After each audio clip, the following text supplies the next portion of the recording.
gosta do nosso herói Homem-Aranha sabe que ele é o personagem que mais sofre nos quadrinhos. E pensando nisso, trago a vocês os piores momentos do Homem-Aranha nos quadrinhos. Mas antes, like garantido para fortalecer o canal, afinal dá trabalho para fazer e eu mereço seu apoio. Sabem o quanto eu me sacrifiquei? Feito isso, bora para o vídeo depois da vinheta.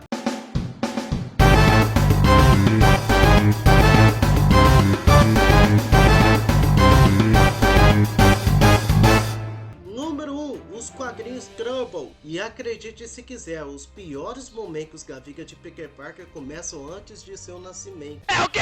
Na revista Trouble de Mark Millar é contada a história de Mary, Richard, May e Ben, os pais e tios de Peter Parker. A trama gira em torno da adolescência deles durante as férias de verão, onde Richard acaba traindo Mary com May, que está noiva de Ben Parker. E quando retornam para suas rotinas, May descobre estar grávida de Richard. Resumindo, depois de vários conflitos e problemas entre suas famílias, May se casa com Ben e quando a criança nasce, Mary, ao lado de Richard, adota a criança como se fosse sua mãe e deu o nome de Peter Parker. Ou seja, Peter Parker é na verdade filho de tia May. Eu não acredito no que eu ouvi. Não acredito no que eu ouvi, não pode ser verdade isso que eu escutei agora. Número 2. A saga Pokéstate. A obra escrita por Kerry Andrews se passa 35 anos no futuro. Mostra um Peter Parker mais velho enrijecido pelas marcas do tempo, tendo que voltar ativa para enfrentar uma nova ameaça e o retorno de inimigos do passado. E é uma história muito perturbadora e profunda. Mas como a gente está falando de piores momentos da vida de Peter Parker, não podemos esquecer da morte de Mary Jane. Aqui descobrimos que ela morreu de câncer decorrente à longa exposição ao próprio Peter. Devido à picada da aranha radioativa, todos os fluidos corporais de Peter passaram a carregar um certo nível de radioatividade. Isso inclui sangue, saliva e todos os fluidos. Eita porra! Ou seja, perdeu o amor da sua vida justamente por viver uma vida normal com ela e acabar sendo culpado por sua morte, isso é muito pesado para o Peter.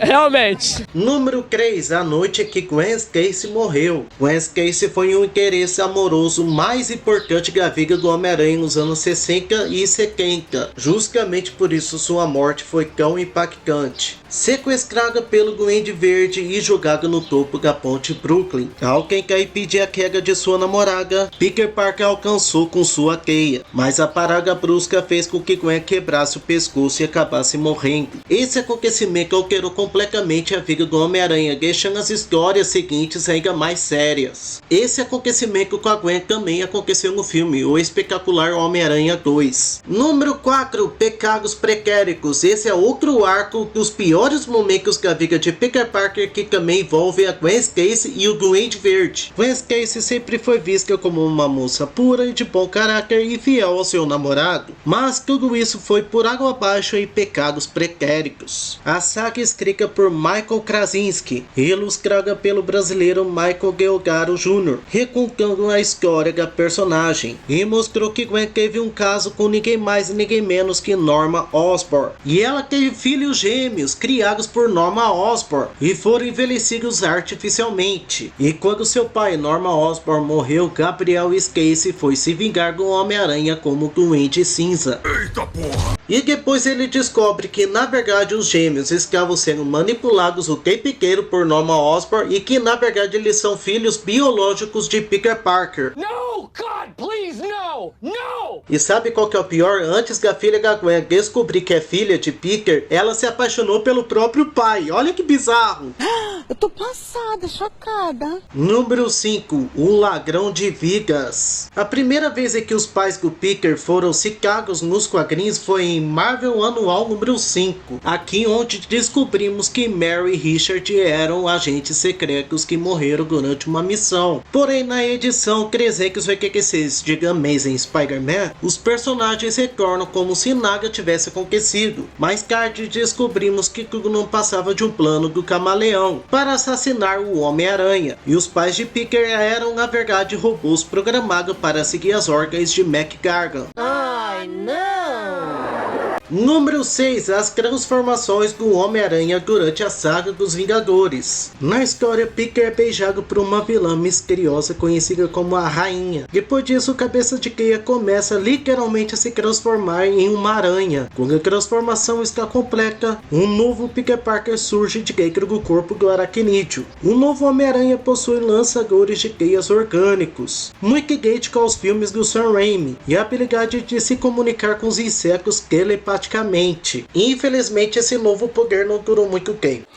Tá bom. Número 7. A Aranha Móvel. Em The Amazing Spider-Man número 130, a Corona Motors se oferece para criar um carro para o Homem-Aranha, na tentativa de fazer uma publicidade para criar sua nova linha de carros ecologicamente corretos. O próprio Peter Parker achou essa ideia completamente idiota, mas acabou aceitando, pois precisava do dinheiro oferecido pela campanha publicitária. Suspeitei desde o princípio. E o carro foi destruído logo em sua primeira missão, enquanto o Cabeça de Teia enfrentava o vilão Cabeça de Martelo. A Marvel voltou a investir nessa mesma ideia em 2013, quando Peter Parker já era um milionário e decidiu reconstruir o Aranha Móvel com os recursos das indústrias Parker. Na verdade, a Marvel queria aproveitar o veículo para lucrar com a venda de brinquedos. O miserável é um gênio. Número 8. Gênese. Escrita pelo aclamado John Byrne, Homem-Aranha Gênese é uma saga bem desenvolvida. Mas o grande problema de Gênese é que a Marvel decidiu tornar a história canônica. É mesmo, é? Alterando a criação original do Homem-Aranha de Stan Lee e Steve Ditko, de 1962. Alterando elementos clássicos da mitologia de Peter Parker. Um grande exemplo são as origens do Homem-Aranha e de Dr. Octopus, que acabaram acontecendo em decorrência de uma explosão no laboratório onde ambos trabalhavam, e não por uma picada de uma aranha radioativa.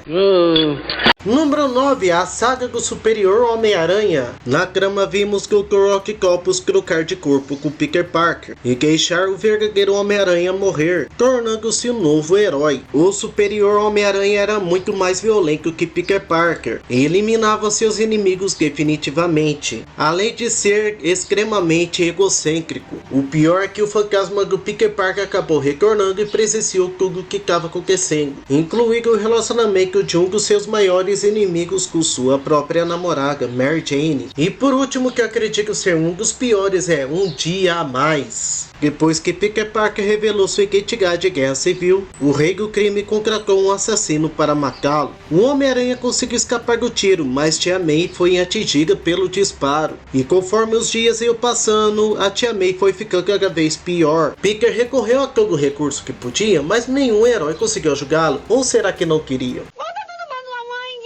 Foi então que Mephisto ofereceu um pacto ao personagem, em troca de tudo que havia vivido nos últimos anos, incluindo seu casamento com Mary Jane e o nascimento de sua filha. E assim Tia May sobreviveria. Peter falou sobre o acordo para Mary Jane e eles passaram seus últimos dias juntos, aproveitando ao máximo a companhia um do outro. E ela ainda disse que só aceitaria o acordo caso Mephisto apagasse a identidade de Peter da mente das pessoas. Então o demônio concordou e assim ele fez. Cara, e Peter Parker teve coragem de fazer pacto com o Tinhoso, meu, eu me cagaria de medo. E pelo visto no vídeo de hoje aprendemos que não é fácil ser... Peter Parker. Ele sofre demais com mentiras, traições e até mesmo vilões que roubam sua vida. Mas e pra vocês, qual foi o pior momento da vida de Peter Parker? Pode falar dos filmes, das animações, dos quadrinhos? Deixa nos comentários pra gente debatendo. E eu vou ficar por aqui, meus amigos. Muito obrigado por me acompanhar. Até aqui, um forte abraço, valeu, fui, tamo junto.